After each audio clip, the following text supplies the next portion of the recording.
ऐतिहासिक next generation GST reforms लागू करने के पश्चात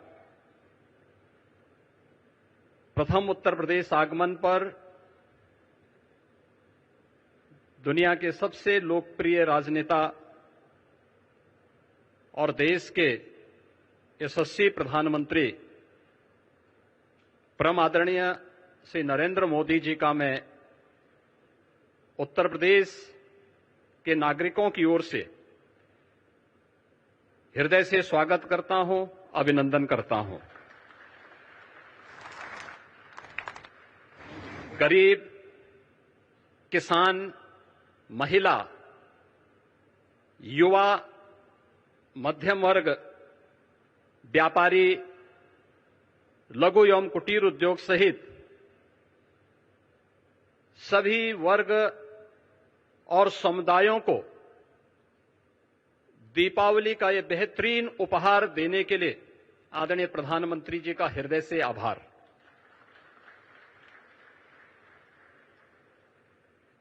अपैरल और टेक्सटाइल, लेदर उत्पाद, हस्तशिल्प और कारपेट्स में उत्तर प्रदेश देश में शीर्ष स्थान पर है। बदलते वैश्विक आर्थिक परिवेश की चुनौतियों का सफलतापूर्वक सामना करने के लिए आदरणीय प्रधानमंत्री जी ने जीएसटी रिफॉर्म्स के माध्यम से एक बहुत ही महत्वपूर्ण और क्रांतिकारी कदम उठाया है। इसके लिए हम सब उत्तर प्रदेशवासी उनका हृदय से आभार व्यक्त करते हैं।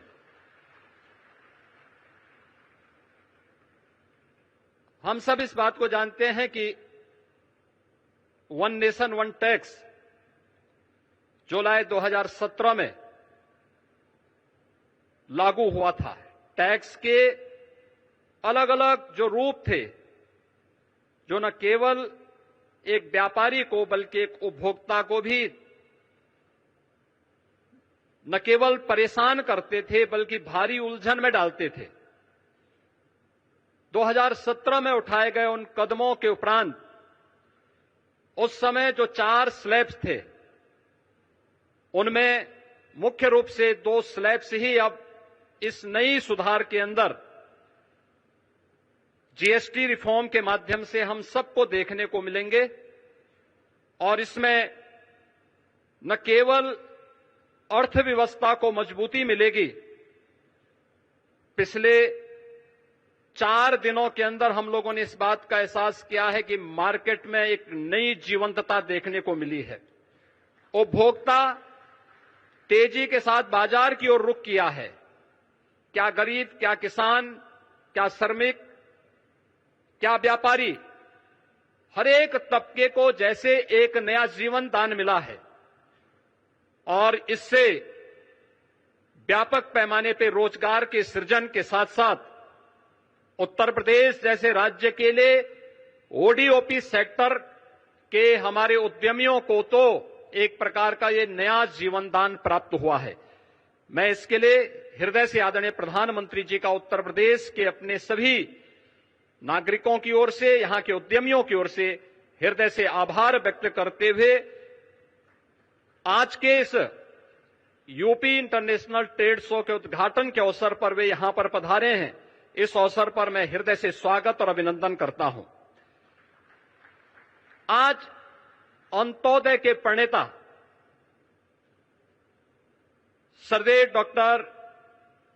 सर्वदेव पंडित दीनदयाल उपाध्याय जी की पावन जयंती भी है। उन्होंने अंतिम पायदान पर बैठे हुए व्यक्ति के बारे में आज से 70 वर्ष पहले एक नया चिंतन दिया था और अंत्योदय को राष्ट्रोदय में बदलने का आदरणीय प्रधानमंत्री जी की प्रेरणा से ये यूपी इंटरनेशनल ट्रेड शो एक विशिष्ट अवसर है। ये विशिष्ट अवसर केवल एक ट्रेड शो का नहीं बल्कि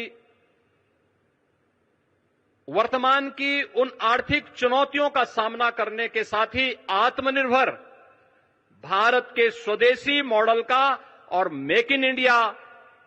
मेक फॉर द वर्ल्ड के उस प्रधानमंत्री जी के विजन का एक स्वरूप है, जिसका आज उद्घाटन करने के लिए स्वयं आदरणीय प्रधानमंत्री जी आज इस समारोह में पधारे हैं। मैं इस यूपी इंटरनेशनल ट्रेड शो आयोजन समिति की ओर से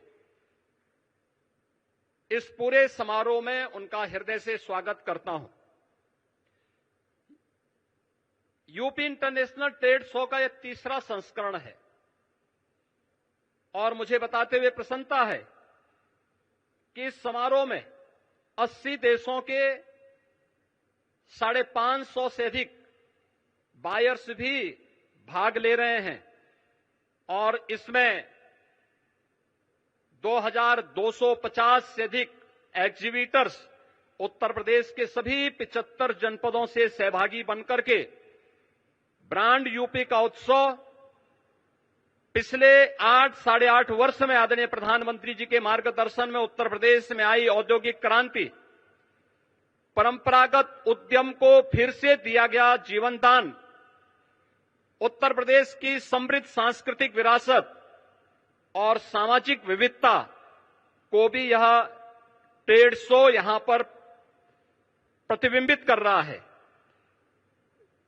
उत्तर प्रदेश राज्य को देश और दुनिया के सामने शोकेस करने का यह एक बेहतरीन प्लेटफॉर्म हम सबको प्राप्त हुआ है। इसमें जो प्रधानमंत्री जी ने आज से 10 वर्ष पहले देश के युवाओं के लिए कहा था कि भारत के युवा को अब जॉब सीकर नहीं बल्कि जॉब क्रिएटर बनना होगा, उनकी स्टार्टअप की योजना, प्रधानमंत्री स्टैंडअप की योजना, युवाओं के लिए पीएम इंटर्नशिप की जैसी स्कीम और भी ऐसी बेहतरीन योजनाएं आज हम सब के लिए एक बैकबोन का काम की है और उसी का परिणाम है कि आज उत्तर प्रदेश में हम लोगों ने सीएम युवा उद्यमी स्कीम के माध्यम से भी इन युवाओं को नया उद्यमी बनने के लिए की दिशा में कदम उठाया है। और मुझे बताते हुए प्रसन्नता है कि पिछले 1 वर्ष से भी कम समय में यानी 24 जनवरी को उत्तर प्रदेश स्थापना दिवस के अवसर पर हम लोगों ने इस स्कीम को लागू किया था और अब तक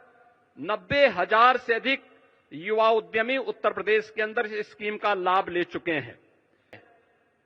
यानी 24 जनवरी को उत्तर प्रदेश स्थापना दिवस के अवसर पर हम लोगों ने इस स्कीम को लागू किया था और अब तक 90,000 से अधिक युवा उद्यमी उत्तर प्रदेश के अंदर इस स्कीम का लाभ ले चुके हैं। अंतिम उद्यम पंक्ति में खड़े अंतिम हुनरमंद कारीगर और हस्तशिल्पी के उत्थान के लिए अत्यंत संवेदनशील आदरणीय प्रधानमंत्री जी ने परंपरागत कारीगरों और हस्तशिल्पियों को पीएम विश्वकर्मा योजना उपहार में दी है। इसमें परंपरागत जो हमारे हस्तशिल्पी हैं, कारीगर हैं, उनका न केवल ट्रेनिंग दी जाती है बल्कि टूल किट के लिए एक पैकेज भी उन्हें उपलब्ध कराया जाता है। उन्हें राज्य सरकार की ओर से संचालित ओडीओपी और विश्वकर्मा श्रम सम्मान जैसी योजनाओं के माध्यम से भी उनकी ट्रेनिंग और उन्हें टूल किट वितरण करते हुए 4 लाख से अधिक ऐसे हस्तशिल्पी और कारीगरों को अब तक यहां पर ट्रेनिंग देकर के वोकल फॉर लोकल मंत्र को स्वदेशी का एक संकल्प देकर के हुनरमंद कारीगरों को भी एक नया बाजार उपलब्ध करवाने का यह एक प्लेटफॉर्म बना है। मुझे बताते हुए प्रसन्नता है कि आज उत्तर प्रदेश में 77 जीआई उत्पाद के साथ ही उत्तर प्रदेश देश का शीर्ष जीआई कैपिटल बना है। इस वर्ष हम लोगों ने 75 नए उत्पादों को जीआई टैग प्राप्त करने के लिए आवेदन हम करने जा रहे हैं। इस प्रकार प्रदेश अपने हजारों वर्षों की उस विरासत को जो एक धरोहर के रूप में उत्तर प्रदेश में मौजूद थी, उसे सजाने, संवारने और उसका संरक्षण करने का कार्य हम इसके माध्यम से आगे करने जा रहे हैं। और यहां पर जो हमारे स्टॉल्स लगे हुए हैं, इनमें 60 से अधिक जीआई टैग स्टॉल भी इस पूरे कार्यक्रम के दौरान हम सबको यहां पर देखने को मिलेंगे। स्टार्टअप्स, ओडीओपी, हमारे उभरते हुए जो एक्सपोर्टर्स हैं, महिला उद्यमी, नए उद्यमी, हस्तशिल्पी, आईटी, इलेक्ट्रॉनिक्स, कृषि, खाद्य प्रसंस्करण, कौशल विकास, महिला स्वयंसेवी समूह, वन और पर्यावरण विभाग के अपने विभिन्न उत्पाद भी और उनके द्वारा किए गए प्रयास भी इस यूपी इंटरनेशनल ट्रेड शो के माध्यम से यहां पर प्रस्तुत किए गए हैं। फरवरी 2023 में उत्तर प्रदेश में ग्लोबल इन्वेस्टर समिट आदरणीय प्रधानमंत्री जी के कर कमलों से उद्घाटन हुआ था, जिसके माध्यम से 40 लाख करोड़ रुपए का निवेश का प्रस्ताव उत्तर प्रदेश को प्राप्त हुआ। और मुझे बताते हुए प्रसन्नता है कि इनमें से 12 लाख करोड़ से ऊपर के प्रस्ताव अब तक जमीनी धरातल पर उतर करके कुछ प्रस्तावों में, कुछ उद्यमों में प्रोडक्शन भी प्रारंभ हो चुका है। और उन्हीं में से 5 लाख करोड़ का हम नवंबर 2025 में प्रस्तावित कर रहे हैं, जिन्हें ग्राउंड ब्रेकिंग करने की तैयारी वर्तमान में चल रही है। पिछले 11 वर्ष में आदरणीय प्रधानमंत्री जी की प्रेरणा से उत्तर प्रदेश के परंपरागत उत्पाद को, जिनकी संख्या वर्तमान में 96 लाख से अधिक है, उस एमएसएमई उत्पाद को, प्रत्येक यूनिट को सामाजिक सुरक्षा की गारंटी देते हुए उत्तर प्रदेश के अंदर आगे बढ़ाने का कार्य हुआ है। आज इसके माध्यम से 2 करोड़ से अधिक नागरिक और युवा यहां पर रोजगार और नौकरी प्राप्त कर रहे हैं। कृषि के बाद रोजगार का उत्तर प्रदेश के अंदर ये सर्वाधिक बड़ा केंद्र बना है और ये आत्मनिर्भर भारत के निर्माण में इस सेक्टर की एक बड़ी भूमिका है। मुझे बताते हुए प्रसन्नता है कि ओडीओपी और पीएम विश्वकर्मा के बाद उत्तर प्रदेश ने व्यापक रूप से एक लैंड बैंक, क्योंकि बड़े उद्योगों के लिए लैंड बैंक की आवश्यकता पड़ती है, लेकिन उत्तर प्रदेश ने कुछ प्राइवेट इंडस्ट्रियल पार्क की भी एक स्कीम आगे बढ़ाई है, जिसमें अब तक 11 ऐसे फ्लैश पार्क उत्तर प्रदेश के अंदर स्थापित हो चुके हैं। इसके माध्यम से भी उत्तर प्रदेश ने तेजी के साथ निवेश को अपने यहां आमंत्रित किया है, रोजगार के नए अवसरों का सृजन किया है। प्रत्येक जनपद में लौह पुरुष सरदार वल्लभ भाई पटेल जी की 150वीं जयंती के अवसर पर हर जनपद में 100 एकड़ क्षेत्रफल में एक इंडस्ट्रियल और एम्प्लॉयमेंट जोन विकसित करने की भी एक कार्य योजना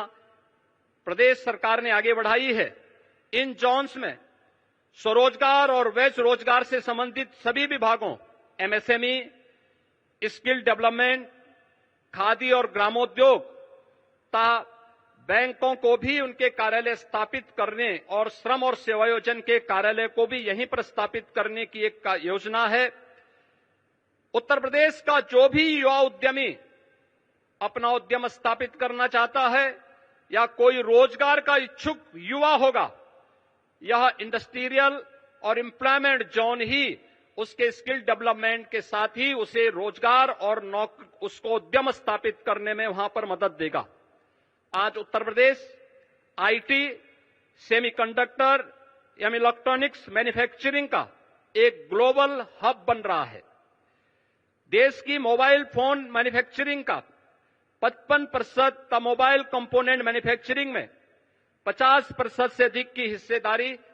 अकेले उत्तर प्रदेश की है। सेमीकंडक्टर क्षेत्र की देश विदेश की अग्रणी कंपनियां प्रदेश में निवेश कर रही हैं और इस क्षेत्र के महत्व को देखते हुए प्रदेश सरकार ने आईटी क्षेत्र को भी आज इंडस्ट्री का दर्जा प्रदान किया है। आज उत्तर प्रदेश में आदरणीय प्रधानमंत्री जी की प्रेरणा से रोड,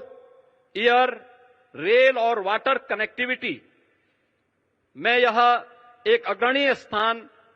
में आया है। प्रदेश में निवेश का एक आकर्षक डेस्टिनेशन बना है और प्रदेश में कानून व्यवस्था की चुस्त दुरुस्त स्थिति है। दूसरे देशों पर निर्भरता को कम करना और स्वदेशी साधनों का बेहतर उपयोग आदरणीय प्रधानमंत्री जी का आह्वान है। आत्मनिर्भर और विकसित भारत के लिए industry, academic institutions, research and development centre सहित समाज के सभी अंगों का समेकित रूप से मिलकर के कार्य करना होगा और ये ट्रेड शो उसके लिए एक बेहतरीन मंच बनकर के उभरा है। मैं आज के इस अवसर पर आदरणीय प्रधानमंत्री जी का जो मार्गदर्शन और नेतृत्व हम सबको प्राप्त हो रहा है, उसके कारण आज उत्तर प्रदेश बीमारू राज्य से उभर करके भारत के और विकसित भारत के ग्रोथ इंजन की अपनी भूमिका को प्रभावी ढंग से निर्वहन कर पाएगा। इस विश्वास के साथ मैं आदरणीय प्रधानमंत्री जी का आज के इस यूपी इंटरनेशनल ट्रेड शो के कार्यक्रम में हृदय से स्वागत करता हूं, अभिनंदन करता हूं। इस अवसर पर समारोह में पधारे उत्तर प्रदेश सरकार के मंत्रिमंडल के मेरे सहयोगीगण, एमएसएमई मंत्री श्री राकेश सचान जी, औद्योगिक विकास के मंत्री श्री नंदगोपाल गुप्ता नंदी जी, जल शक्ति मंत्री श्री स्वतंत्र देव सिंह जी, प्रदेश में पशुधन मंत्री श्री धर्मपाल सिंह जी, महिला और बाल विकास विभाग की मंत्री श्रीमती बेबी रानी मौर्य जी, प्रदेश के ऊर्जा और नगर विकास के मंत्री श्री ए.के. शर्मा जी, मत्स्य मंत्री डॉक्टर संजय निषाद जी, परिवहन राज्य मंत्री श्री दयाशंकर सिंह जी, प्रदेश के व्यवसायिक और कौशल विकास के मंत्री श्री कपिल देव अग्रवाल जी, समाज कल्याण मंत्री श्री असीम अरुण जी, लोक निर्माण के विभाग के राज्य मंत्री श्री ब्रजेश सिंह जी, माननीय सांसद श्री महेश शर्मा जी, माननीय सांसद श्री सुरेंद्र नागर जी समेत आज यहां पर विभिन्न देशों के हमारे माननीय एम्बेसडर्स और इस पूरे आयोजन में पार्टनर कंट्री के रूप में रूस हम सब के साथ मिलकर के कार्य कर रहा है। मैं इन सब का भी हृदय से स्वागत करता हूं, अभिनंदन करता हूं। जितने भी एग्जीबिटर्स आए हैं और युवा इस कार्यक्रम में भागीदार बन रहे हैं, उन सब का भी मैं हृदय से अभिनंदन करता हूं, स्वागत करता हूं और मुझे पूरा विश्वास है कि यहां पर जो फॉरेन बायर्स यहां पर 532 से अधिक संख्या में उपस्थित हुए हैं, इनकी संख्या लगातार बढ़ रही है। यह नए भारत के, नए उत्तर प्रदेश के रूप में और विकसित भारत के विकसित उत्तर प्रदेश की भूमिका को आगे बढ़ाने में निर्णायक साबित होगा। आप सबका मैं हृदय से अभिनंदन करते हुए अपनी वाणी को विराम देता हूं। धन्यवाद। जय हिंद।